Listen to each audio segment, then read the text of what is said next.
Ready. Smoky, savory, mouth-watering barbecue.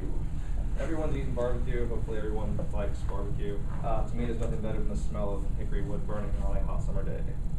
Anyone can go eat at a barbecue restaurant, but nothing's more fun and rewarding than making your own and letting everyone eat it. I've been smoking barbecue in large quantities and small quantities since I was 14 years old, and paired with knowledge from Jeff Phillips, who has the most credible barbecue website in the world, I believe I am perfectly credible to talk about it. The steps required to successfully smoke your own barbecue are pretty straightforward. First, you want to prepare a really nice fire that holds the temperature throughout the whole time. You don't want to make it too hot, you don't want to make it too cold, obviously you won't cook anything. Next, you want to make the most relevant rub to what you're cooking. You don't want something that's really overpowering on something like chicken. If you're doing red meat, obviously you do.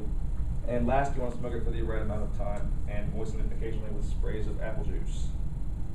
So the first step is preparing the fire. You want to choose the right wood to use your fire. The most common ones are mesquite, hickory, and oak. They're really good for red meat and ribs, but you don't want to use them on chicken, just straight mesquite, because they get really overpowering, too smoky, kind of bitter.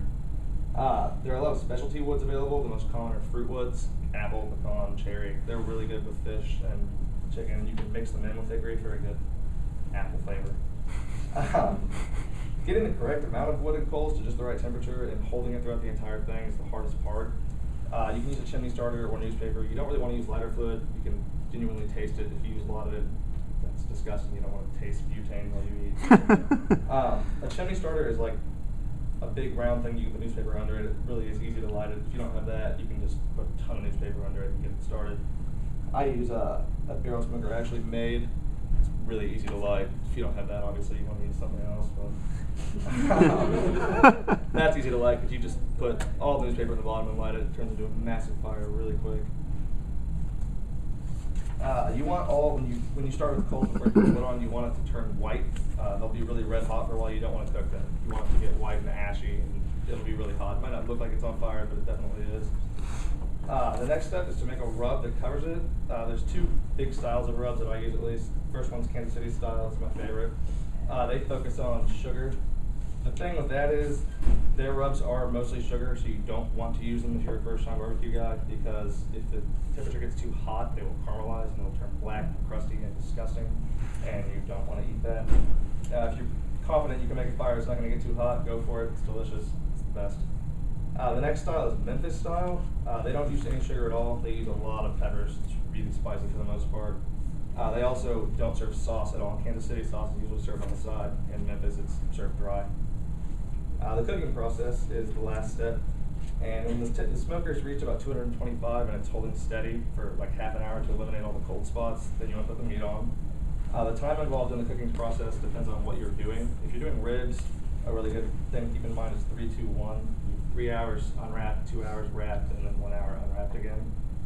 For any heavier meat, 1.5 hours a pound is usually a pretty good judgment for that. If you're doing a turkey, obviously it's 12 or 14 pounds. It takes a very long time, so allow the time for that. Occasionally spray it with apple juice is what I use. You can baste with butter, whatever you want. It kind of sucks it up as a sponge. You don't want your meat to dry out, so it's good to open it every couple hours and spray it down. The last most important step is letting it rest. When you're done, you don't want to cut right into it. All the juice will literally flow out and it'll be tough and gross. You don't want to eat that either.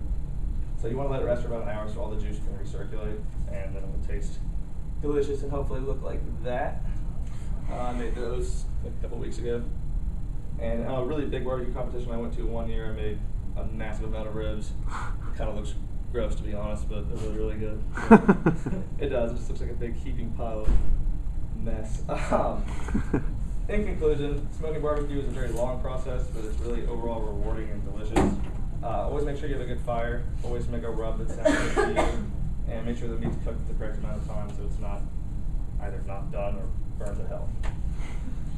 I was going to use a nice little ending note on Go Smoke Some Barbecue over spring break, but it's last week, so go home and do something tonight anyway.